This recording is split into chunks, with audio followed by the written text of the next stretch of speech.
Welcome to CMO Convo, the podcast where we deep dive into the minds of chief marketing officers from across the globe. Every week, we bring you candid conversations with top CMOs who share their experiences, strategies, and insights into the ever-evolving world of marketing leadership. Hey Tom, how are you? Hey Michal, super excited to be here. It's a Friday, so let's get a ball rolling. Cool. So first of all, thank you very much for being a guest of the podcast. And before we jump into our topic, which is the evolving role of the CMO, I would love if you can share a bit of information about yourself, your background. Yeah, sure. So maybe at a high level, I'm a managing partner of B2B Practitioners, which is a go-to-market advisory in Central Europe, mainly out of Germany. So I'm based in Munich. My partner is based um, in Berlin. But I'm also, as you can see, associated with Finway, which is a Munich-based fintech where I'm the CEO, mainly actually because of my competences on the marketing side. So that's actually probably an interesting part of the conversation that we can kick off. A bit more about myself. I consider myself one of the gray-haired people in the industry. So I've been around since the time of the dot-com bubble. So I've gone through a lot of the waves. I was always in B2B tech, but I started off in finance and operations, transitioned at some point into marketing, did the revenue operations and strategy, and ended up more on the strategic product marketing side and go-to-market strategy. So I would say I can talk to a lot of the marketing fields. Cool. So that's quite a journey. So probably you have a lot of wisdom to share here. Would you mind sharing what is even like a CMO in your eyes? So how has it like kind of like evolved in the recent years, and what's driving that change? Yeah, that's it's such a tough question. For me, the CMO is probably the person the closest to the market and the customer. I'm not saying about the customers that we have right now, but the audience that is out there. So the CMO needs to inform the discussion at a strategic level. I always call it, I love this term team number one. So it has nothing to do with marketing. That's the people who run the company. And he needs to be the one who infuses the perspective, the insights of the market, of the competition, of what's going on, and basically inform the strategic direction of the company. That's probably the foremost important role of a CMO. hmm So would you say that it's more about also understanding the market and being close to the customers and the audience, right? Exactly. I think there's no one else in a better position to actually understand the customers, to bring in the wisdom, what's going on in the market, are there new trends, how is the competition evolving, how is, I want to call it, I use often this 3C model. So company slash product, if it's a single product company, competition and customer. And that's exactly where the CMO needs to operate and navigate, need to inform corporate strategy, but obviously needs to also be able to translate it into priorities for their own team. hmm hmm So may I ask a question, like something, a topic that is a recurring topic when I interview, other guests in the podcast, is the need of the balance between strategic and execution. And I think that that's a shift that we are now seeing in the market, in kind of like the evolving of marketing leaders and CMOs. Do you have any take on that, about that need between being a strategic visionary marketing leader, but then also managing the execution? Yeah, that's it's actually close to my heart. What I see is there's almost like a chasm between the marketing leaders who are strategic and the more operational people. And that makes it difficult for the companies to actually who should they hire, but also for puts a lot of stress on the CMO themselves. So there's barely any of those people that can actually safely navigate the strategic scope and then can also be hands-on. When I say hands-on, doesn't mean to organize also an event, but it could be, but it's more like being talking at an executional level with the people. So being really versatile and shifting. Why is this currently so important? I think maybe let's rewind a bit and think about the last 25 years of my career. In the beginning, right after the dot-com bubble, cash was super, super scarce. You couldn't afford a big team. In fact, my first company that I'm really proud of was SVox, was one of the primary exits in the Swiss IT industry in the late 2000s. But in the beginning, when the company never really had cash, they had one CMO, and the CMO needed to be strategic and at the same time being able to actually execute these priorities. So if I think in such a situation, cash strap, what do you need? You need someone who can strategically said you don't want to hire this very junior person that in the end isn't able to drive this. Then you need to be able to digest the numbers. You need to still have a vision of where you want to go. Particularly in the small setups, people will veer a lot more towards, hey, can we get demand generation or revenue marketing going on? Ideally, this person has also seen already a lot of things so they can actually easily and comfortably juggle and assess what's the right approach. Later on in my career, I was at Google, and in such a setting, there's no problem with cash.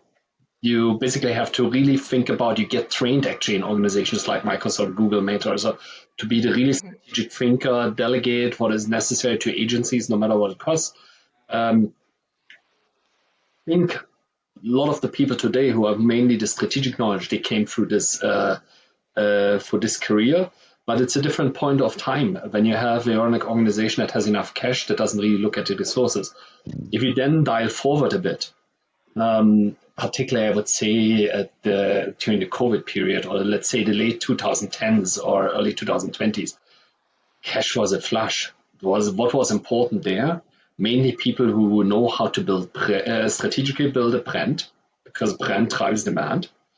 So it was all about the demand creation rather than the demand capture. People who, I would say, the blitzscalers were in demand because they needed to be quick, build a team, and so on. So it was less about being able to execute yourself. It was more like, is Michal or Norman the right person? Can he get the stuff done? How do I give them the resources to be able to do this?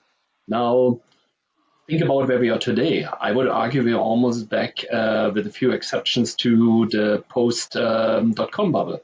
Yeah, it really sounds like it, as if like there's a full circle, right? That's my argument. As for every economic situation, for every situation in the company, there's a different type of skill set you need. But by and large, part of the problem by a lot of my friends who maybe come more from the brand side, they're currently a bit disadvantaged in the job market because they can't talk as much to the numbers, they can't talk as much how to get things done. And if you're used to always delegating stuff to the agencies and suddenly you don't have a budget anymore, you're also in trouble. And I would say, just to add another observation, as also, I think the ideal CMO today needs to have seen multiple playbooks and should be able to create own playbooks. I've seen it too often that people jump from great business. Oh, I've been with Miro, or I've been with Flixbus, I've been with Personio, or so on, to stick to some of the German companies. That they just try to copy paste their existing playbook and are inflexible in adjusting it to new situations. So I think at the very least, the CMO today should have gone through multiple of those playbooks and know when they are out of their comfort zone, when they need to tap into their network. Sorry, this was a long 100% agree. discourse. No, 100% agree, and I love your input. So do you have any like tips, right? Like what is the ideal balance? Let's say now I'm an emerging marketing leader, or this is, like yeah, first time even a CMO. How do I kind of like navigate between being this high level strategic thinker, but then the execution? I mean, to a certain extent, it sounds as if this profile is a bit rare. I mean, most of the people are either in the strategic or the execution. How do you kind of like close or bridge the gap in this current So I market? don't think I have cracked the code. If I look at, obviously, no matter what you do, you look at everyone else and you know always 20 people who have had a much more amazing career. But let's break this down into two phases. The first part of the question is, how do I get there? And I think that's for me a curiosity. So curiosity means for me, every couple of years you want to do something new. So not like a junior marketer who after 6 months thinks he's seen everything in their channel and move on to the next thing. But I think there's a preserve early on your curiosity, learn as much as possible. If I look at my career and if I just stay in marketing because it's the same, I've done demand generation early on. At some point, I've done content marketing. At some point, I built brand marketing experience and then product marketing. So the more you learn, I think that's a very, very solid basis. And it's don't learn it from the books, learn it from projects, because a lot of it's more art. You need to know how to do it. You need to do it well, as opposed to learning the scientific background. Well, that gives you the frame, but not how to execute on it. Once you have this, you actually have a very strong foundation to always speak eye to eye to the people who in the future will work with you. The strategic mindset, I really believe you need strong mentor or the right organization. So I think there's a point to be made that you learn a lot more in companies like Google or so if you were there at the right time in a career, because they force you to really think about, okay, what do you learn and what did you learn about markets? How do you translate these learnings into insights and what is the consequence? So that may be from the learning side. So now what does this mean for someone who starts into their career as a VP marketing or head of marketing, even or a CMO? I believe it's super important to reserve a base percentage of your time to think about strategy. It's easy to get sucked, particularly in those days where you have only 3 people in a company and there's everything. It's easy to get sucked into this operational doing and you lose the scope. And that's when your career veers off because you want to get a lot of things done to make your managers happy, but you actually lose the track yourself. So I would say please reserve those 25% at the very least. However, you need to then be able to go back to your team and say, hey, we translate it this way, and here is what I think is good. How would you do it? But at least you have a fruitful discussion in order to be able to do the translation. You need to be the player coach almost in the smaller, I'm talking about smaller companies where you say, here's the strategy, we do it for this reason, let's all do this. And I'm also pulling my weight. I'm not just sitting in the ivory tower or in this nice office and think all the time how it should be. That said, and I'm crediting a friend of mine from the head of marketing from Interprify for it, so Sven. He said what it actually needs is you need to have the confidence that you're right. So often you get at the C level a lot of fire. Is this the right strategy? Oh, you should do this, and we need revenue, so please change your strategy. So you need the confidence. You need the resilience to be able to actually deal with it. You need to be able to also deliver expectation management, both for your team as well as for the organization, for team number one.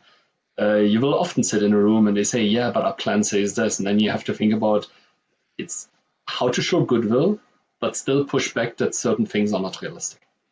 100% agree. You mentioned a phrase that it's the first time that I'm actually hearing, and I like it. Like the CMO coach. I think that's what you referred.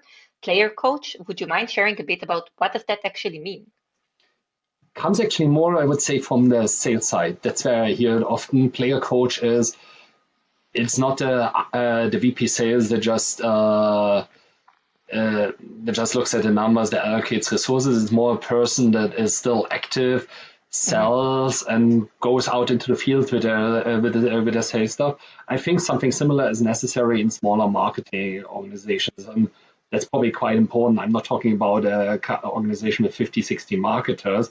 There's a place again for the strategic market, but if I look at most of the organizations right now in the SaaS world, up to 20 million, you don't have those big businesses.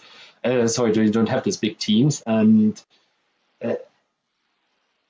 in order to keep people motivated, they actually either you hire someone senior who you give a lot of leeway, but then you might run into the thing, how do you hire someone senior when there's only 1 people beneath them or they work alone as the head of brand?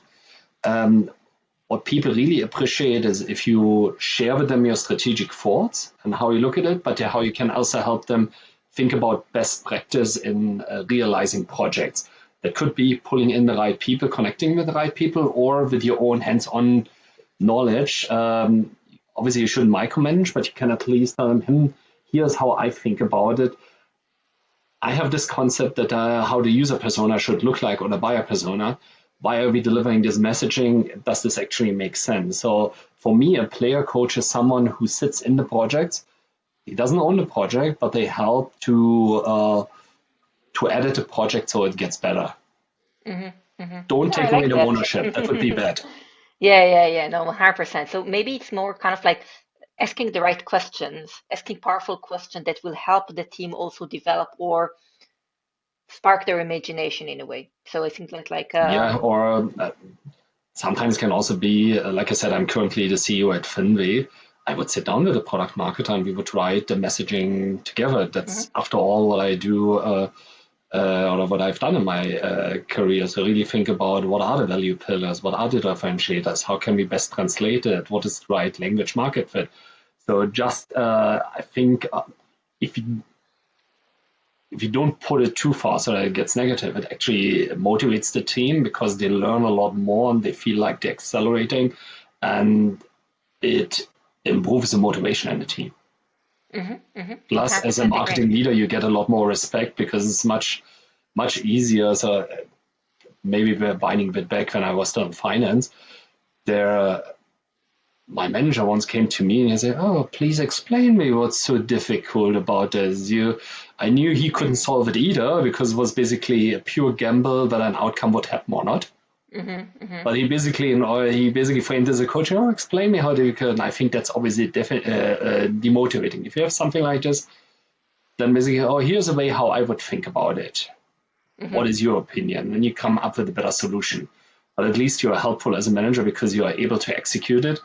If I look at the React, where I worked last year on a project, if there's no one who can people appreciate it if you show them, "Hey, I'm sitting down myself and I do it. And I can still do it. I might not be the best event marketer in the world anymore. I might not be the best ads marketer in the world anymore, but I prove I have some knowledge that gets us to good enough." The other advantage of being an operational leader, if you're just a person that has always been done strategy, how can you actually assess what great looks like, except for from the conversations with your buddies? But how do you tell someone, "Oh, the best practice in events is this, the best practice in ads is this, or in account-based marketing?" So if I reframe that, basically you need to live and breathe as if you are part of the team. So you are handling the workload as well, and not kind of like just sitting here and delegating, overseeing, etc. You are part of it. Yeah. Exactly. So that's probably the new profile. It's not except for the very big organization, it's super important that you can show an impact at all levels. It creates a much stronger bondage with the team. But for most companies, it also emphasizes, "Oh, we are getting a payoff." So if I have to fast go backward to my time when I worked in Berlin, so 2018, after I came back from the US. I've seen a lot of those ivory tower CMOs, and particularly in startups, that doesn't work out, or scale ups. You can't have, let's say, on top of 5 or 10, even 10 people, sitting one person that only does the thinking. Yeah, 100%. I want to move to the next topic, and it's the economic downturn that we're currently experiencing. I think that it started, I don't even know, maybe 2023, but definitely we're still feeling that in 2025. So there's a lot of kind of like uncertainty, I think, in different companies and different marketing teams. Do you have any ideas about type of strategies that might help marketeers still to thrive, even then there's like very limited budget? Yeah, so let's first, my first inclination when you asked the question was how to thrive. So I think it's really super important to be resilient in the marketing. It's a tough time. I know so many people who struggle to find a job, and we have to recognize this. I was lucky enough during the great financial crisis. I was with Google, and Google didn't fire back then. So, but I completely understand. It's a tough situation. People are looking for a new job, for new jobs. You may have to take cuts. And to be honest, I've seen this roles that used to be VP role for 160, 180,000 euros, suddenly 120,000, they give you the title or whatever. So you really have to deal with this. Now, if I look at the role of the CMO, first of all, they need to obviously motivate the people, and they also have some constraints. Do you hire someone or do you do it yourself?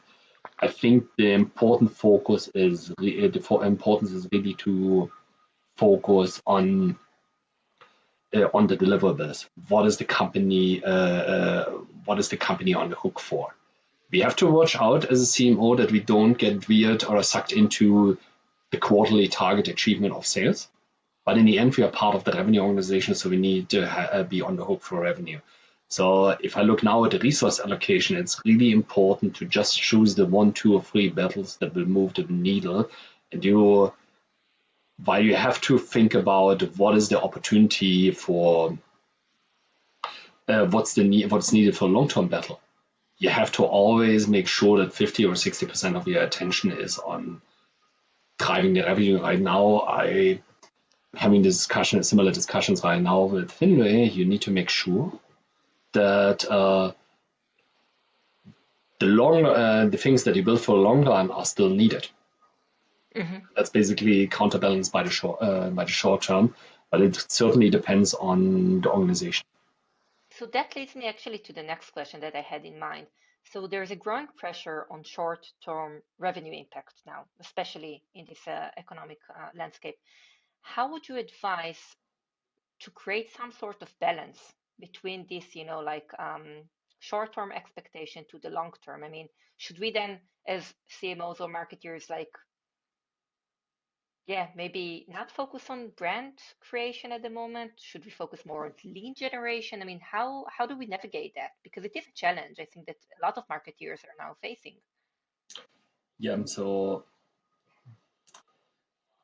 I don't know anymore who took credit for it, but there was a nice post on LinkedIn a while ago. If all marketing is reduced to if it's demand generation, you don't need marketing anymore. You can hire your demand generator in sales.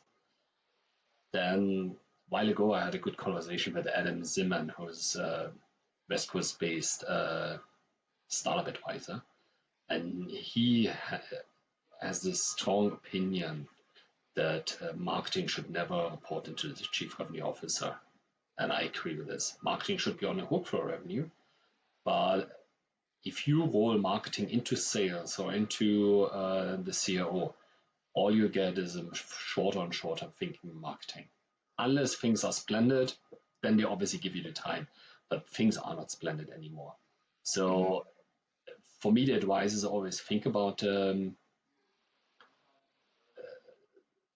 set aside those 25, 35% of the time that you work on a strategy and support with 50, 60% the ongoing business because you need the numbers, otherwise you lose the team. Brand is super important. And that says someone who always came from the number side, from the demand generation side. But brand doesn't need to be expensive. We are used to all this YouTube campaigns. There's a lot of things. Brand is fun. Just listen to Roy Sutherland's podcasts and the talks. But I believe there's many ways how you can do brand. Brand is actually everything you do, the market things, maybe even your competition does, that creates your own brand. So you don't need to have the brand campaign. Sometimes some of the easiest ways is I'm a big fan of storytelling with data. If you have the right service, if you can tell something, even as an underdog, you can basically shape your brands. I think you really have to think about it's important. You need to be clear what is the outcome. You need to have clear expectation management. The last thing people want is that you tell them, yeah, and in the course of a year, eventually brand awareness will pay.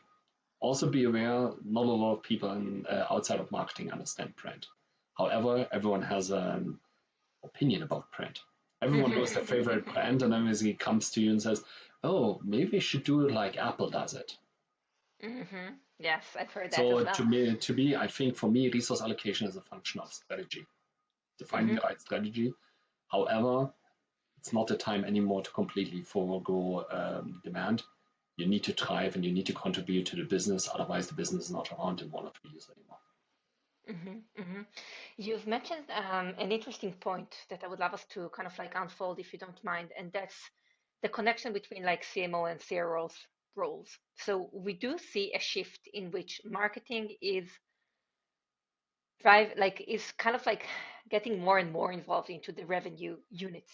And some CMOs have also they became or evolve into CROs. You mentioned earlier that you disagree with that format or that you have like a strong opinion that that's not the right way to go around that. How do you believe that that shift might impact the evolving role of CMOs or like marketing in general? So let me qualify this. First of all, I would love to see more CROs that evolve from CMOs. With that, I agree, by the way, but usually they come from sales. Exactly. So that obviously means that a CMO also at some point needs to have sales experience. Why is it that CEOs mainly come from the sales world? Because sellers don't respect people who have never sold, who can't help them on deals. hmm In the end, closing a deal is more worth than improving awareness by 5%, even if you can afterwards show it basically. But why do I think that a CMO should not report into a CRO? The main reason is that the perspective is completely different. A chief revenue officer typically doesn't understand marketing, probably doesn't even understand, at least I experienced this multiple times, what account-based marketing is a strategy. They often think, all they think about, or mostly what they think about is lead generation. I need the leads, and then sales converts them, and that's how my pipeline fills. The, However, the craver point, particularly in science as that we have right now, because there is not enough cash, the CEO is under immense pressure to deliver. So the easiest way for him is put part of the pressure onto product, but product is always a long-term strategy. The other part of the pressure goes into marketing. So what invariably will happen in such a situation, the marketing moves from 60% demand generation to 70% demand generation to 80%. Suddenly it's not even any more demand generation in longer programs. It's what can you do for me next week? And then the entire company breaks apart or falls apart because then the CMO finds himself in such a hamster wheel that he can't even think about strategic initiatives. If I think about some of the biggest impacts that you as a marketer can have is either you help with positioning, so basically everything what I call product marketing fundamentals. What's the right ICP? What's the buyer journey? What is the buyer personas involved? How can I improve the messaging? Where can I find those customers? But you don't get to this point anymore because it's a 3 to 6 months initiative in order to get this really right. Instead, you're basically in this hamster wheel. Oh, I found another $500, put them into ad spends, even though you don't believe in it anymore because the conversion rates are not there anymore. But that's what happens. And that's why I think chief revenue officer in charge of driving the business, delivering what's here. CMO in charge of understanding customers, also pushing forward a strategic initiative. I think at the product marketing summit in Toronto, one of the speakers said something interesting. She said, sales is the one to few or one to one. Marketing is always one to N. I think that's how you need to think about it. Doesn't mean for bigger accounts that you don't support sales, but as marketing, you always have to think about how to move the needle at scale. Don't think about the next 2 weeks. hmm I 100% agree, and I want to ask you a question around how can we also promote or report the work of marketing in the right way, and that has a lot to do also with the right measurement, with the right tracking, but also know what type of data should you present, right? Because in marketing, I think that a lot of what happens is that we have a lot of vanity KPIs, right? Like, I don't know, open rate or things that don't really move the needle, and hence I think that they get less attention these days. What should we really measure? What could be good KPIs at a high level that the stakeholders might find interest in them? Revenue. It's as simple. But then But again, it's we go obviously, back to the same discussion. You see, it's kind of like we always want to keep the focus on marketing, but then again, we are tied to the revenue in such a strong bond. Yeah. I think what's different is the time horizon, but I completely agree. So I once said, no matter how safe a deal is, a seller will always ask for more support. That's the only other entity that I know this way is the corporate counsel. Even if they're 100% sure they're going to win the case, they still ask for more support. I think what's super important is that Chief Revenue Officer and Chief Marketing Officer are best buddies. They need to support a view, they need to be fully behind it, because as soon as one of the sales leaders casts doubts on what marketing does, the entire sales organization will doubt it, and then the process breaks down. You start with small wins, feeding leads that you're 100% sure, you get a momentum going, but you basically say, hey, we believe and we have agreed that's the right ICP, that's the right qualification criteria. We believe they are good, please do your work. Revenue attribution is always difficult. You need to get to this, but then not everything can be boiled down. So you need to have a framework where you basically say, okay, how does this boil down into where do I get my my visitors or my traffic ultimately from?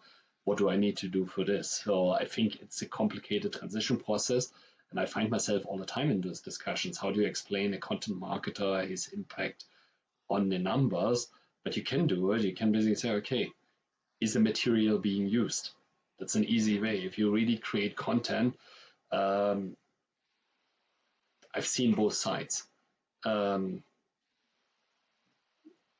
the top 10 things that we need from you. You work them through, and you think you get a thank you. No, and here's the next 10 things. And there's always the next things. So I think that's why I really appreciate any tool that enables you to see, is sales using the material, is the customer using the material, if you have the buyer journey, at what stage is it being used and how is it being used, and is really leveraged. And I think that way you can still show a transition. Okay, you say, here's marketing's impact. We have created those things that have driven this exposure. They have helped sales to drive the sales cycle. But it's certainly a tough discussion. So I think in the end, the only thing that will be respected at C-level is if your chief revenue officer says, yes, we agree, and if you report on revenue. Mm-hmm. Mm-hmm. Yeah, that's a good intake on that. I would love to ask you a bit about attribution models. How do you build that, right? Because I think that also it's very challenging in a way. I have to watch out because, yes, I also have customers in this space, but I tend to be a bit more cynical, to be honest. Mm-hmm. So any attribution model will tell you what you want, what you set up with. They give us more clarity, and I think it's important. So at the highest level, what's important is to understand the customer journey. But I've done over the past 15 years multiple tests, be it at Google, be it at other companies. An attribution model always tells you, oh, you need to invest more in paid search. I'm just Really? being a That's bit more interesting. cynical. So Yeah. I'm not. I think take them with a grain of salt. I think any attribution for me needs to have a causal chain that I have in my head why things work out this way. And often, yesterday I had a nice discussion with the US unicorn. And for them, the sales cycle is so long that they actually can't really identify, even over the course of 18 months, whether an event activity that they had, that it actually resulted in a meaningful return. However, if you have the framework behind it, and if you measure interim touch points, it helps you to set this up. So attribution models, I used them in the past. But I was always more on the side. I say, okay, what do I need to believe to for the model's results to be true? Mm-hmm. Yeah, that's a So great advice. it's a dissatisfactory answer. Use them, but don't believe in them. I think that everything around attribution should be taken with a grain of salt. You know what I mean? So, yeah. So, should we tap into the topic of AI for a bit? Because that's something that I ask all of my guests in the podcast. I can't avoid it. So let's. We can't avoid AI anymore. AI is here for good. How do you believe that AI is, kind of like contributing or complementing the work around go-to-market strategy in marketing? I mean, most people use that for content creation, I assume, and there are multiple AIs that work on content as well. But do you see a way in which we can use AI to a more high-level strategic, um, projects or thinking as marketeers? I really believe I would actually say I have evolved over time. So when I look at in the beginning, I looked at all the obvious cases that everyone thinks content creation. Mm-hmm. Um, and I said, oh, the poor content marketers, they will be obsolete. Now, thinking about it, yes, it's never been easier content to create, and I'm 100% convinced that tools like Jasper, Copy, you name it, they will get better over time. They will sound more natural. But if you Mm-hmm. think this through in the ultimate consequence, we're actually back to the SEO content farms of the 2000s. And that strategy didn't work anymore because SEO engines or search engine general, they basically realized that's actually not what the customer wants. They don't want to be flooded with lookalike content. So what does this mean? We see already now if you feed pure AI created content into some of the social portals like LinkedIn, hands down, you're getting deprioritized. Those portals have moved to engagement. And that's, I think, is the right way. This will also happen for SEO. So probably user-generated content that is imperfect will have a much, much higher signaling work function than AI-generated content farms. So my prediction is it will be all about user-generated content community. Of course, you need to do homework, but don't bet overly onto someone called me chatbot hacking or structured data or whatever. Mm-hmm. It's Mm-hmm. my view. So now let's move a level up. I actually believe as the systems get better, they actually help you. So I'm a huge fan. I am not sure whether you know the company in Berlin, TextCortex.ai. No, actually, I haven't heard I of them, think they but I'll are check them. fun. I haven't heard of them, but I will check them after our interview. They're Yeah. pretty good. It's almost like I would say a notebook LM on steroids. Um, how did I use this? I basically used all my product marketing knowledge, general one, but also the stuff that I created for myself. Put it in a database, and then you can basically say, okay, I'm facing, I'm working right now with a company that's heavy on digital marketing that has this kind of product. How would you structure for them a launch plan for such and such product? So it won't be 100% sure, but it saves me a lot of time. Or I used it actually for my product marketing lectures here at the University in Munich. I have this problem, or how can I craft me a case study based on this example? How can I teach it to the students?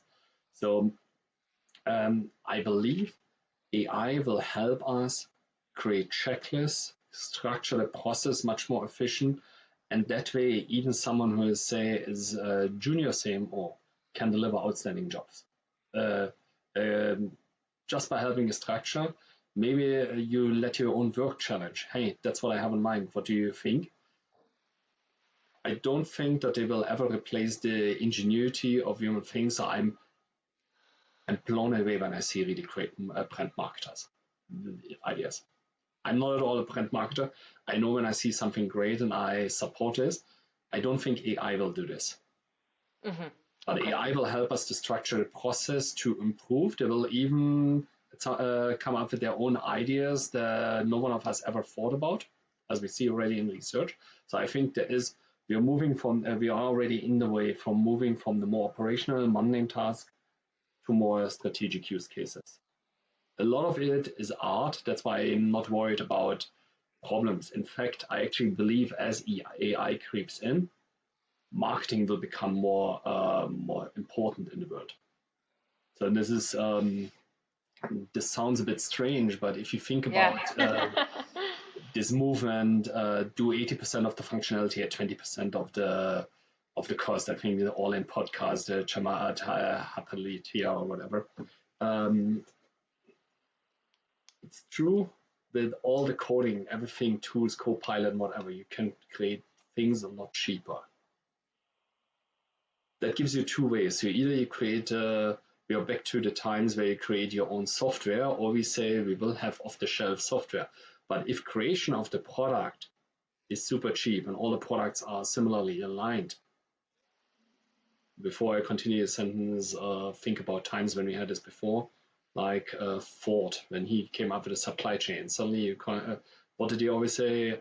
I build the cheapest cars for the customers that want black cars and should be for Model T. You still have the same thing. Just yesterday, I went to the supermarket. There are 20 different versions of toilet paper, and the price range is from €1 to €5. Mm-hmm. So you're talking about being like the market will be kind of like we will all meet the same standard. So kind of like how do you stand out if all of the products are very similar? To say, if production of software, of other things, gets so much easier that everything is similar, then you need to think. And how did Ford break down? Because Alfred Sloan came, created a General Motors company platform strategy, and suddenly recognized as long as you do the core correct, you have an option to market 10 different brands. That's also the differentiation with the toilet paper. There's the things that I don't even use, and then there's the normal hardcore paper or whatever. But in the end, it's marketing. So I believe in this world, AI and marketing will actually be super important, and those CMOs will be best positioned to benefit from it. Do it deeply understand product marketing, so positioning. That understand how to transition this brand into this positioning into create brand, and how to execute on it. But in the end, the differentiator in the future beyond the core product will be the things that can't be easily automated with the AI. So service, brand perception, positioning, and so on. 100% agree. And I want also to add something off top of it, if I may. What I find really interesting is the whole experience and emotion that is happening with the customers, that I feel as if that, like with the rise of AI, we will also see a rise in the need to understand that, because if all the copywriting is kind of like at the same level of standard. We all sound the same also on LinkedIn, which by the way I hate, especially as a non-native. I mean, like we write in different style because we come from different background, and that should have a space. I mean, that is my core belief. And that's kind of like now I see everyone has a super polished English, which is simply not true. And that's fine because we're all different. But I find it's very interesting that we will also need to consider more the emotional side, like what type of emotions do we raise when we create this, content or that brand, et cetera, et cetera. So that is just my take over the side that you brought. I'm your student. It's a great comment. Super. So Norm, we have reached the end of the interview. So I would say thank you very much for being my guest, and I will wish you a lovely day. Thanks so much, and see you soon in Berlin. Yeah. Bye-bye. Thanks for tuning into this episode of CMO Convo. For more content like this, check the recommended videos on your screen now. If you enjoyed this episode, please give us a thumbs up, subscribe to our channel, and hit the notification bell so you never miss a thing.